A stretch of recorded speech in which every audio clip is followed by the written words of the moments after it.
it's Halloween.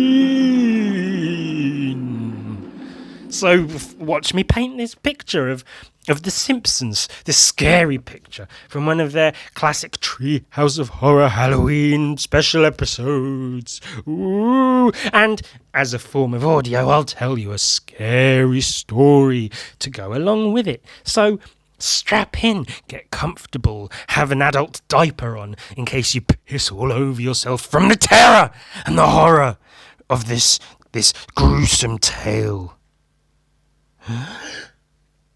Our story begins with a man, a simple man, a hard-working man, living in a small, simple, hard-working town, populated with simple, hard-working, happy people, going about their daily business on a day-to-day business, schedule business. Happy people, happy thoughts, happy faces, going to their happy jobs with their happy families, day in and day out. But this man, our protagonist, he knew that behind the smiles, behind the happiness, the day in, the day out, day in, day out, happy faces, always happy faces, happy thoughts, he knew something lurked beneath, something dark, a dark, deep, horrid secret that everybody knew, but nobody would mention, lest they be destroyed. Tales were told of a young boy who lived not far away, who could read the thoughts of any and all beings around him. And if those thoughts that he read were not to his liking, he had the power within his mind to change these people, to transform them, to destroy them. Very few people had been witness to this, but stories were shared about cats being turned into fire-breathing monsters, about people disappearing all of a sudden and then reappearing in dire situations where their life hung by a thread. And so this man that lived in this town did his best to carry on. He did his best to live his life, all the while knowing he lived in constant fear. Fear that was confirmed one fateful day on a stroll down the main thoroughfare through the shopping district of the town, when he suddenly watched as an elderly gentleman, his body crushed and twisted and contorted, pushed down towards the floor until he resembled a dog with a man's face and began barking inhuman noises as it ran off into the alley, never to be seen again. A horrific sight for anyone to behold. And this could just as easily have been him if he didn't keep up his happy thoughts, always happy thoughts.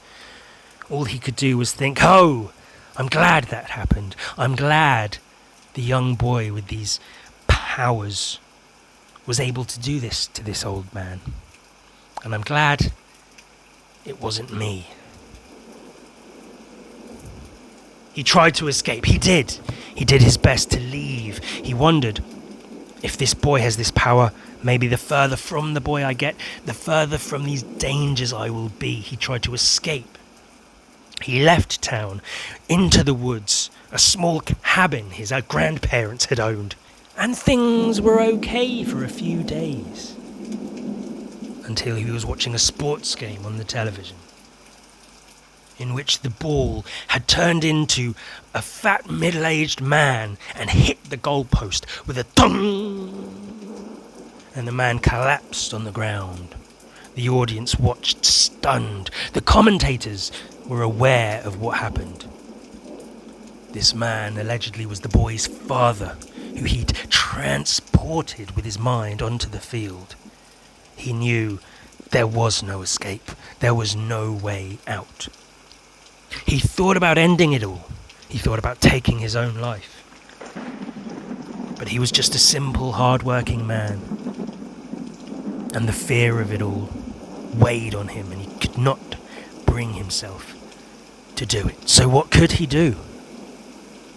He went back into town, amongst the happy people, the nervously, distraughtly happy people.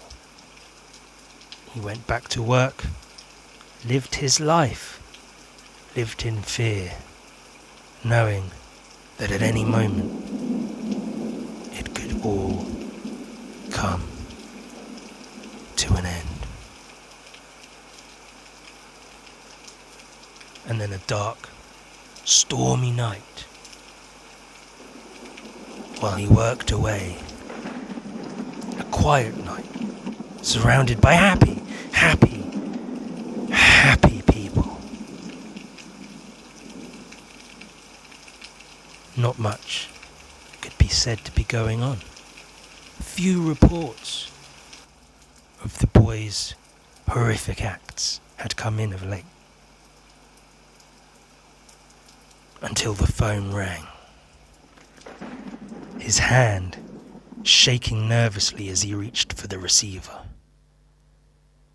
He picked it up, he answered, and a small, quiet voice came on the other end.